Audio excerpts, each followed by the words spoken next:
Inilah saudara, berkumpul dengan yang tidak disukai dan berpisah dengan yang dicinta. Itu penyebab galau. Nah, sekarang bagaimana nih cara mengatasinya? Ada beberapa cara, saudara. Yang pertama, kalau kita suka atau merasa galau, hal yang pertama kita harus mengerti bahwa harus kita memiliki keyakinan pada hukum perbuatan. Atau kalau dalam istilah Dharma, hukum karma. Banyak hal yang terjadi pada kita itu sesungguhnya adalah buah perbuatan kita sendiri. Di dalam hukum karma menjelaskan bahwa kita tidak akan pernah terima kalau itu bukan milik kita, bukan buah perbuatan kita. Kita tidak akan pernah terima. Saudara-saudara yang bergerak di bidang bisnis, usaha apa saja, kalau karmanya baru sukses, diganggu orang sekalipun, tidak ada yang bisa melawan. Ya, misalnya, wah toko kita laris. Kemudian orang menghalangi toko kita dengan magic misalnya. Wah dikasih bunga, kasih garam, kasih lombok, kasih kecap, kasih bawang merah, bawang putih. Oh, di depan toko kita, wah ya kita tinggal ambilin, kasihkan dicobek, kasih ulek-ulek, makan sama nasi hangat, nyaman sudah. Yang sering-sering kirim ya. Tapi biasanya cuma kirim garam aja, wah tekanan darah yang bisa langsung naik nih. Kirim kok cuma garam. Saudara-saudara, kalau kita karma baiknya kuat, di magic apapun juga nggak bisa. Kemudian orang mengatakan, hebat ya, dukun kita kalah loh sama dia. Sampai habis garam berapa banyak itu. Harga garam naik lagi kan, impor nih garamnya nih. Dari Jerman lagi impornya. Nggak kena. Nah, iya garam impor soalnya. Garam bule soalnya. Kalau mau kena harus garam lokal. Iya kan? Nah, saudara-saudara, kenapa? Karena dia punya karma baik sehingga tidak bisa di magic. Wah itu kalau pakai magic, oke. Sekarang toko kita rame, kemudian di magic nggak bisa. Lalu sebelah jual murah. Barangnya di kita harganya 1.000, dia jual cuma 800 plus diantar ke rumah. Wah. Tapi saudara-saudara, cara yang seperti itu kalau karma baik kita kuat, kita tetap beli yang kita tetap laris kok walaupun harganya 1.000 rupiah. Saudara-saudara, pernah enggak Anda beli di tempat yang lebih mahal dan Anda juga merasa happy? Sekalian berdana lah. Pernah belum? Pernah toh? Tapi ngomongnya jangan tulus ya. Sekalian berdana lah. Jangan. Ya sudahlah, sekalian berdana lah. Sudah terlanjur mau apa? Kan ini ditulis. Barang yang sudah dibeli tidak boleh dikembalikan. Ya sudahlah, berdana. Lain kali awas ya. Itu ngancem namanya ya. Kalau normal-normal saja ya sudahlah enggak apa-apa kita berdana. Bahkan saudara, kadang walaupun harga di situ mahal, kadang-kadang kita juga membeli dengan mengatakan sudahlah lengganan kok ini. Enak sama dia barangnya, ada harga yang mahal, biasanya barangnya juga bagus. Ini murah-murah nanti barangnya jelek. Sudahlah kita beli yang di tempat yang mahal. Kadang kita pun memilih begitu. Kenapa saudara? Karena orang yang jual harganya mahal ini atau yang lebih mahal ini, dia punya karma baik yang kuat. Artinya sekarang, semua yang kita terima, yang menimbulkan kegalauan, itu adalah dari buah karma kita. Kalau kita memahami satu hal dulu ini, galau itu langsung lenyap. langsung hilang. Baru satu tahap nih, belum tahap-tahap selanjutnya. Kan kita hari ini sampai jam 12 malam. Gitu? Ini baru satu ini, satu resep mengatasi galau. Kita jam 12 malam tapi di rumahnya masing-masing maksud saya. Nah, misalnya apa sekarang? Aduh, aku nih kok sakit-sakitan ini bagaimana ya, padahal aku mau pergi tapi ini sakit. Sudah karmanya. Oh gitu ya? Ya sudahlah, ya sudah karmanya. Duh, toko kok sepi ya? Ya sudah karmanya. Enak loh, kata itu. Ya, mau pergi banyak kempes, emang karma dah. Pasangan hidupku kok modelnya gini ya, karma ini juga. Anakku nih sekolahnya bagaimana nih kok bodoh-bodoh ini, ya karma. Saudara-saudara, dengan menyebut karma itu, sebetulnya ya lumayan kita sudah terima itu sebagaimana adanya. Mengurangi masalah banyak. Sayangnya bukan berhenti sampai di situ. Kalau berhenti sampai di situ kita jadi sesat. Sakit gimana? Ya karma. Nanti kalau sudah karmanya baik kan sembuh-sembuh sendiri. Matilah orang sakit begitu caranya. Ya, bukan begitu. Jadi ya sudahlah, ini karmanya. Itu untuk kita menerima sebagai kenyataan. Bahwa kita tidak akan pernah mendapat yang memang bukan milik kita. Tapi di lain kesempatan, kita harus lebih menjaga. Ya, kita harus menjaga supaya hal yang buruk jangan terjadi, hal yang baik bisa kita munculkan. Saudara-saudara, Anda datang ke ruangan ini dengan menggunakan sepatu dan sandal yang bagus, yang lengkap. Oke, bagus, aman. Tapi kalau masuk ke ruang sembahyang misalnya, Anda tinggalkan sepatu di luar, kalau pulang hilang, kata yang pertama harus keluar, karmanya. Tapi jangan lalu, ya sudahlah karmanya sepatuku hari ini hilang nih yang harga 200.000. Ada enggak sepatu 200.000? Ada ya, ada yang di pinggir jalan yang 50.000 aja, 10.000 ada tuh. Di samping di jalan raya, di Blitar sana ada 10.000. Tapi masalah dipakai 2 jam rusak itu urusan belakangan. Ya, tapi ada, saya sebut ada. Wah, ini sepatu 200.000 hilang nih. Ya sudah karma lah. Tapi enggak apa-apa lah. Karma buruk saya yang 200.000 hilang. Ya sudah. Lain kesempatan saya mau bikin karma buruk saya hilang 500.000. Jadi saya pakai sepatu yang 500.000. Jadi kalau hilang lagi, berarti kan aku mengurangi karma buruk. Lebih banyak kan 500.000. Nah, lain kali aku beli sepatu yang 3 juta. Supaya karma burukku habis. Ini sesat bagian ini. Ini salah. Bukan cara itu. Kita menerima, ya sudah hilang. Ini karmanya nih 200.000. Tapi lain kesempatan, aku tidak mau sampai kehilangan lagi. Aku bawa tali rafia. Loh, untuk apa? Ya, itu ide baik untuk Anda. Misalnya sepatunya aku tali pakai rafia dan aku kalungkan. Apa ya pantas ketemu sang Buddha model begitu? Beberapa orang sambil sandalnya dicanteng, selamat pagi Bante. Sandal ikut Anjali, selamat pagi Bante sama Anjali sama sandal. Sekarang ada puja bakti sama sepatu lagi. Iya, sepatunya ditali sama tiang di depan wihara.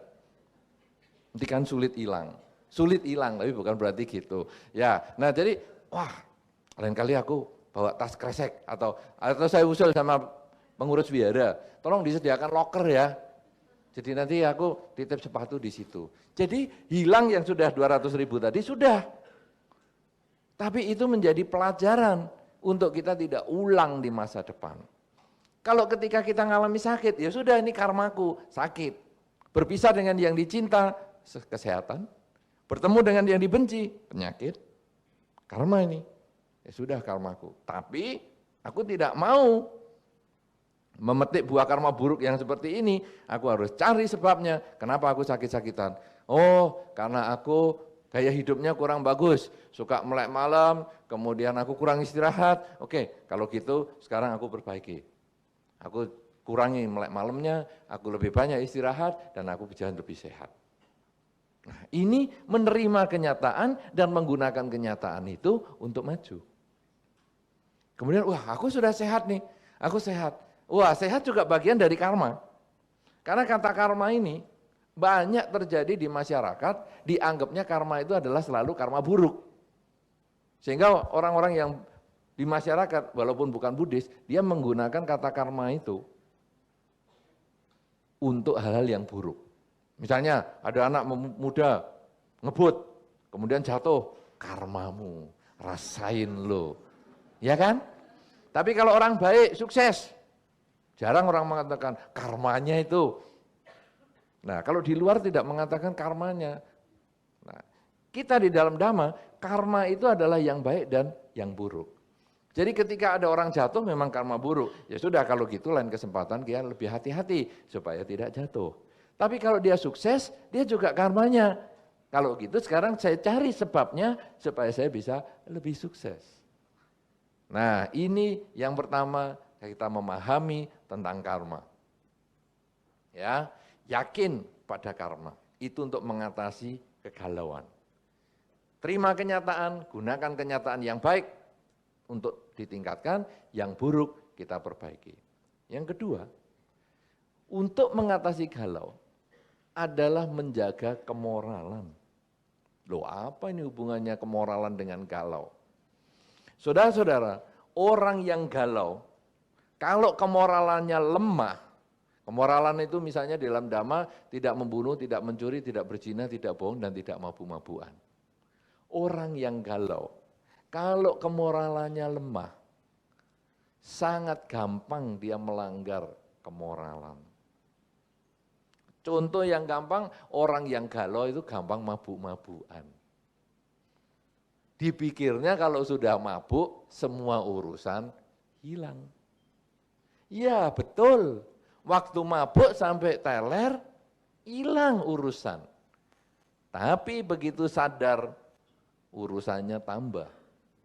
Karena dia sambil mabuk, naik sepeda motor, naik mobil, nubruk pagar. Mobilnya sendiri rusak, pagernya orang harus kita bengkeli. Tambah galau, karena tadi stres tidak punya duit. Tapi bisa beli minuman keras. Akhirnya ngebut, mobilnya sekarang rusak, pagernya tetangga harus dibayar juga. Coba saudara, kalau kita sekarang tidak menjalankan kemoralan, galau kita tidak selesai, malah berlipat masalahnya. Putus cinta, ini sering menimbulkan galau. Coba di sini siapa yang berpengalaman putus cinta? Yang mungkin putus cinta sekali, 2 kali, atau lebih dari 10 kali? Belum ada yang pengalamannya. Putus cinta itu menyakitkan itu kalau cuma sekali, saudara. Tapi kalau sudah berkali-kali, biasa. Tidak ada rasanya sama sekali, biasa-biasa. Ya sudahlah putus sama dia, ganti lagi di dunia. Di dunia ini gampang sekali, isinya cuma laki sama perempuan aja kok repot-repot. Iya kan? Kalau nggak ketemu sesama jenis kan mesti lawan jenis. Lawan jenis banyak sekali kok. Kenapa putus sama dia aja kita stres, cari yang lain lebih banyak. Ya kan? Nah putus cinta itu, kalau sampai galau dan tidak bisa menjaga kemoralan, kadang-kadang bisa orang lain yang dibunuh, orang yang tadi dicintai itu bisa akhirnya dibenci. Makanya ada kata-kata yang menyebutkan cinta dan benci itu jaraknya setipis selembar rambut. Selembar rambut para wiharawan. Wiharawan Buddhis. Wihara pasti Buddhis toh, tapi wiharawan. selembar rambut sudah tipis pendek. Cinta dan benci itu cepat sekali berubahnya. Ketika seseorang ditolak cintanya, dia bisa langsung membenci dia dan langsung bisa dibunuh. Banyak sekali di koran-koran yang Anda membaca seperti itu. Kan contohnya, kalau orang yang dicintai itu dibunuh, dia menganggap, kalau saya tidak dapat, jangan harap seluruh dunia ini dapat dia. Cekik. Ngeri sekali. Di sekitar Jakarta dan sini, Jabodetabek ini banyak kisah-kisah seperti itu yang sampai dimutilasi dan lain-lain. Itu karena korban cinta. Kalau orang yang dicintai itu masih pengen dihidupkan, maka orang lain yang mencintai dia, itu yang dihabiskan. Dia hanyalah milik saya. Orang lain tidak berhak sama dia. Habiskan. Coba saudara kayak gini nih. Putus cinta bisa menghalalkan segala cara untuk membunuh orang lain.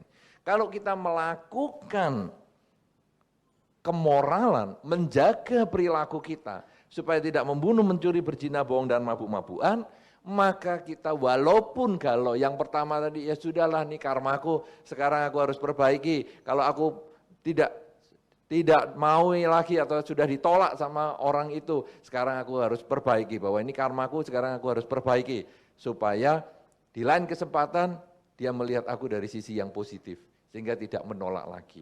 Nah, kalau yang kedua, sekarang aku jaga, supaya aku jangan melakukan tindakan yang melanggar sila, supaya aku lebih layak dicintai dia. Ya, jadi dengan cara yang seperti itu, membuat kita lalu merenungkan, bahwa aku tidak bisa memaksa orang mencintai saya, tapi saya bisa membuat diri saya lebih baik, sehingga orang lain, tidak ada pilihan kecuali mencintai kita. Tidak ada pilihan lain. Orang ini sudah baik sekali, sudah limited edition sudah. Sudah tidak ada lagi, jadi tidak ada pilihan. Nah, ini kalau kita menjalankan kemoralan seperti itu, wah, luar biasa perilaku kita. Tidak membunuh, tidak mencuri, tidak berzina, tidak bohong, dan tidak mabuk-mabukan. Ya, itu adalah cara kita yang lebih pasif untuk menyelesaikan kegalauan kita. Sekarang yang ketiga, saudara, selain kita punya keyakinan pada hukum karma, yang kedua menjaga kemoralan, yang ketiga adalah mengembangkan kerelaan. Galau itu, kalau tadi sudah disebutkan, berpisah dengan yang dicinta, bertemu dengan yang dibenci. Kunci mengatasi ini sebetulnya adalah di bagian kerelaan ini. Balik ke contoh tadi di sini, duduk feng shui-nya salah. Bagaimana? Duduk di sebelahnya si dia, saya pertahankan atau saya harus ke toilet? Disinilah kerelaan bermain. Kalau saya sudah tidak tahan lagi, maka saya akan ke toilet. Saya relakan dia. Dah duduk dengan siapapun juga, nanti di luar saya tunggu pulangnya. Yuk tak anter. Loh. Ini kerelaan. Atau aku rela menahan. Sudah tidak ke toilet, ketawa. Itu susah. Nahannya berat. Double itu pertahanannya. Ya, sehingga kadang-kadang, wah basah. Nah ini bisa kejadian yang seperti itu. Basah keringat maksud saya. Nah, jadi kemudian sekarang, wah sudah kalau gitu saya relakan urusan saya sendiri demi dia. Nah, jadi kita tuahan. Toh nanti pasti semua kesulitan ini ada akhirnya, semua ceramah mesti ada akhirnya. Ya, jadi sudah biar saja. Tahan. Tapi kunci kerelaan ini adalah mengatasi galau. Selama Anda tidak bisa melepas sumber kegalauan itu, Anda tidak akan pernah bisa menyelesaikan. kerelaan. Jadi ya sudah, memang dia begitu. Ya sudah, dia rela. Pacarku kok begini ya? Ya ini memang karmanya. Karmaku memang seperti itu. Pacarku aku dapat yang tidak terlalu bagus. Ya ini karmaku. Tapi aku tetap menjaga kemoralan. Walaupun pacarku tidak bagus, bukan berarti aku kemudian mau sama yang lain. Enggak, aku tetap jaga. Ini perilaku kita sudah hebat. Di mata masyarakat juga hebat. Hebat ya, pacarmu sejelek itu pun kamu tetap setia loh. Hebat, hebat. Wih.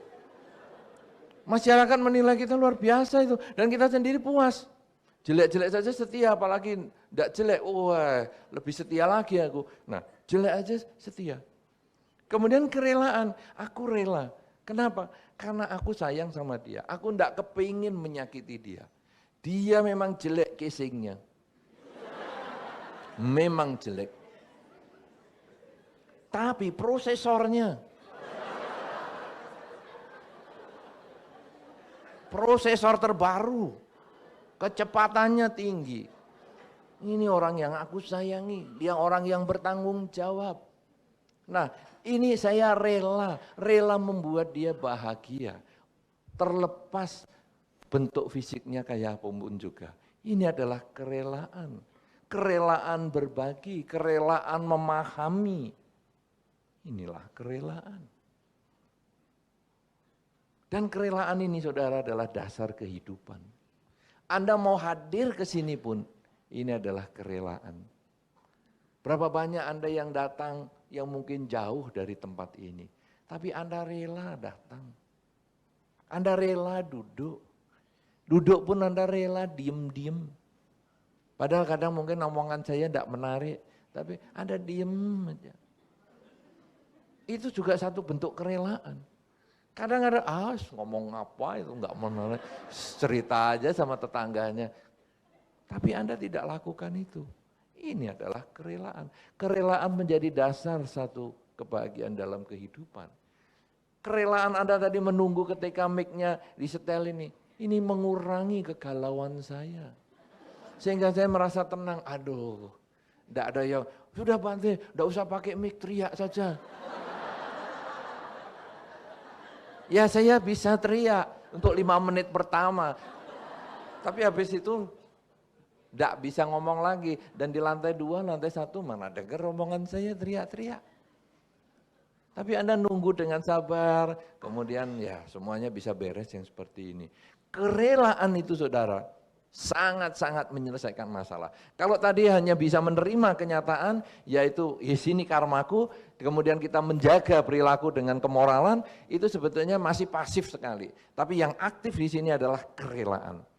Yaitu kita mulai melepas apa yang kita sukai, biarlah kita harus melepas daripada yang kita sukai ini. Kita harus bisa suatu ketika menerima yang tidak kita sukai. Nah, inilah yang kerelaan.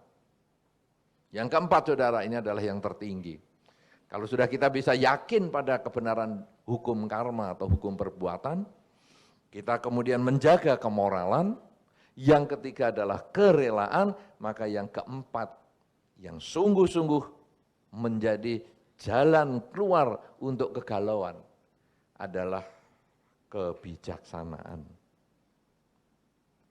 Kebijaksanaan ini kalau di dalam Dharma artinya orang bijaksana itu adalah orang yang selalu sadar hidup adalah saat ini. Anda yang tadi Anda pernah hidup, tapi sudah tidak hidup. Bagaimana? Anda yang jam 5 sore tadi, Anda bisa kembali ke jam 5 sore? Tidak, tidak bisa, bisa. Tidak bisa. Anda tidak bisa kembali ke yang jam 5 sore. Mau kembali yang jam 5 sore berarti Anda nunggu besok. Tapi besok berarti umur Anda sudah bertambah 1 hari. Berarti bukan yang jam 5 sore ini. Artinya Anda yang tadi sudah pernah hidup, tapi sudah tidak hidup. Karena Anda bukan yang jam 5 sore tadi. Anda yang nanti jam 9 malam akan hidup, tapi belum tentu hidup. Siapa yang jamin Anda, Pak? Saya sajalah kalau contoh kita. Siapa yang jamin kalau saya ini bisa sampai nanti malam jam 9? Siapa yang jamin? Tidak ada. Tidak ada yang bisa.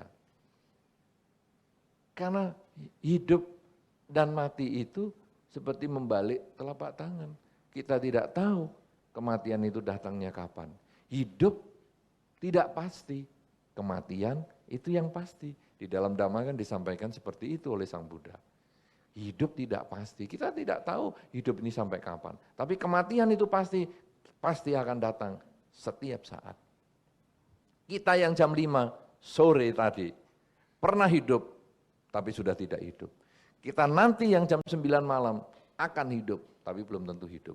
Hidup adalah saat ini, saat inilah kita hidup. Jam 5 sore tadi adalah saat ini yang sudah lewat. Jam 9 malam nanti adalah saat ini yang belum datang. Saat inilah kita hidup. Kegalauan itu muncul karena kita membandingkan saat ini dengan tadi dan nanti. Tadi aku nyaman sekali duduk di sini, tapi begitu kena AC, aduh dingin sekali. Tadi nyaman. Kenyataan adalah saat ini. Begitu kita makin gelisah, makin galau. Sebaliknya, nanti habis ini acaranya, ya kita mau jalan-jalan ini, wah ke mall kemana-mana, kok bantainya nggak selesai-selesai ya, aduh ini sudah mau ke mall nih, sudah nih, aduh nanti kalau mallnya tutup bagaimana ini, aduh, nanti itu. Saat ini akhirnya kita tidak fokus pada kehidupan saat ini, itu yang membuat kita tidak nyaman. Berapa kali kita dalam kehidupan sehari-hari saudara, ketemu orang yang tidak menyenangkan dan duduk kita tidak nyaman. Orang itu bertamu di rumah kita dan dia tidak pulang-pulang dan kita membayangkan, aduh kalau dia pulang kita bisa jalan kemana-mana. Itu rasanya kita nggak enak sekali ketemu dia. Aduh duduknya kita sendiri sudah tidak nyaman, sudah lihat jam terus tapi orang itu nggak pulang-pulang juga. Aduh sudah lihat jam, aduh nggak pulang-pulang ini bagaimana? Karena kita sudah membayangkan, aduh kalau kamu pulang, aku bisa langsung bebas. Saudara, ini kegalauan yang timbul karena berpisah dengan yang dicinta, berkumpul dengan yang dibenci. Tapi dengan kebijaksanaan itu kita lalu sadar, saat ini saya sedang apa? Oh, saat ini saya sedang berhadapan dengan dia, saat ini saya sedang berbicara dengan tamu saya. Oke, kalau gitu saya fokus pada tamu saya. Masalah tadi, yang tadi atau yang nanti saya tidak mau pusing, pokoknya sekarang saya fokus pada tamu saya. Begitu kita fokus, kegalauan hilang. Saudara tentu pernah misalnya nonton film. Nonton film juga cuaca sejuk-sejuk begini. Kemudian filmnya tegang. Anda sebetulnya perutnya agak sakit. Aduh, perutnya tapi filmnya tegang, sayang nih kalau ditinggal, perutnya sakit, tumbuhan dan fokus pada film itu. Perut sakit bisa nggak terasa loh. Tahu-tahu filmnya habis, loh kok juga nggak ada nih sakit perutnya. Kenapa saudara? Karena kita hidup pada saat ini, fokus. Beberapa anak muda kalau main game, nggak inget waktu. Ya, lapar nggak inget. Belajar, enggak inget. Orang tua, enggak inget. Main aja. Ada itu. Kenapa? Karena dia masuk, fokus, terserap. Walaupun itu bukan kebijaksanaan yang dimaksud di dalam Dharma. Ya, bukan itu jadi, oke ma, papa, kalau gitu aku main game terus. Karena kata Bante itu bisa fokus. Sesat. Bukan itu yang saya maksudkan. Itu konsentrasi tapi bukan yang diharapkan di dalam Dharma. Di dalam Dharma adalah kita selalu sadar saat ini saya sedang apa. Oke, saya sedang bekerja, saya sedang menyetir kendaraan. Jadi kalau saya menyetir kendaraan saya fokus. Sehingga ada orang nyebrang saya bisa lihat. Ya, kalau saya baca buku saya fokus sehingga saya daya ingatnya menjadi lebih baik. Ya, baca buku, balik, ingat yang tadi. Balik lagi, ingat yang tadi. Jangan balik, tadi apa itu ya? Oh ya, dah ingat. Balik lagi, tadi 5 lembar lagi. Ini tidak maju-maju bukunya. Tapi ketika kita sadar saat ini saya sedang apa, maka kita bisa balik, dan buku dia ditutup, kita tahu isinya. Kenapa yang tadi lupa-lupa itu, bahkan baca koran pun bisa diulang-ulang, karena kita sedang galau. Membaca, mata membaca, tapi pikiran ke tempat lain. Tapi begitu kita bisa fokus, sadar saat ini saya sedang membaca, sadar saat ini saya sedang bekerja, sadar saat ini saya sedang nyetir kendaraan, sadar sedang berjalan, sadar sedang berbicara, sadar sedang mendengar, maka kegalauan akan hilang. Dan ini sesungguhnya cara pecah hubungan, putus hubungan dengan galau adalah mengembangkan kebijaksanaan. Anda boleh misalnya tidak menggunakan teori keyakinan pada hukum perbuatan tadi. Sudahlah, karma-karma saya nggak tahulah. Oke, nggak apa-apa. Anda tidak mau menjalankan kemoralan. Sudahlah, saya sulit menghafal, tidak membunuh, mencuri, berzina, bohong, mabuk-mabukan, susah dah. Oke, silahkan. Kerelaan, apalagi nggak usahlah.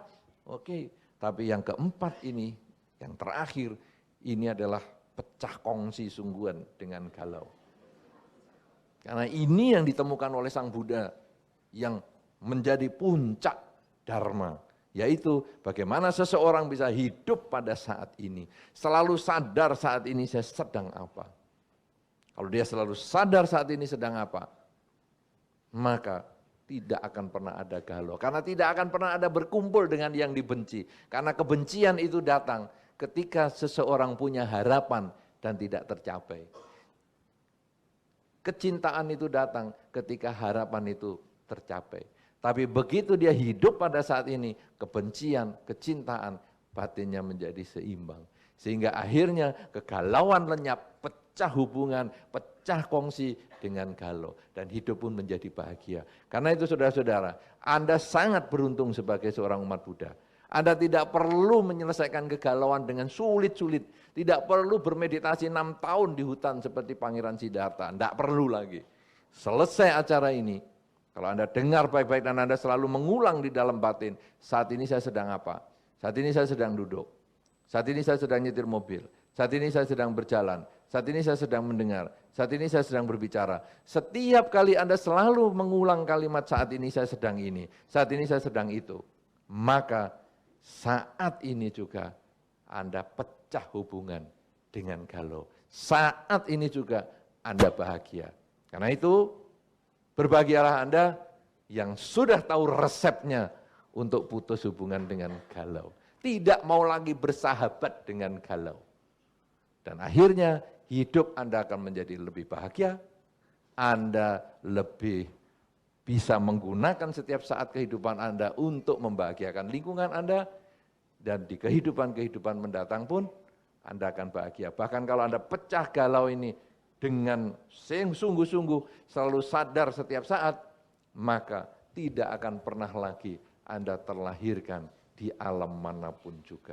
Karena itu, terus masukkan dalam pikiran kita, terus ulang di dalam batin kita, saat ini saya sedang apa.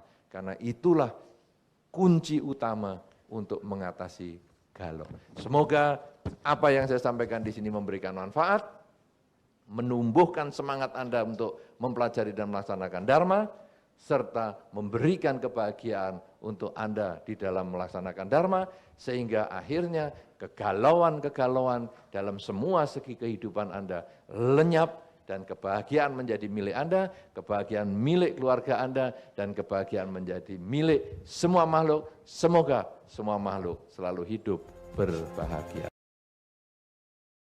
Sabe Sata Bhavantu Suhitata. Semoga semua makhluk berbahagia. Sadu sadu sadu. Terima kasih sudah menonton video ini. Semoga bermanfaat. Mohon like, share dan subscribe video ini, supaya Anda dapat mengikuti video kami selanjutnya.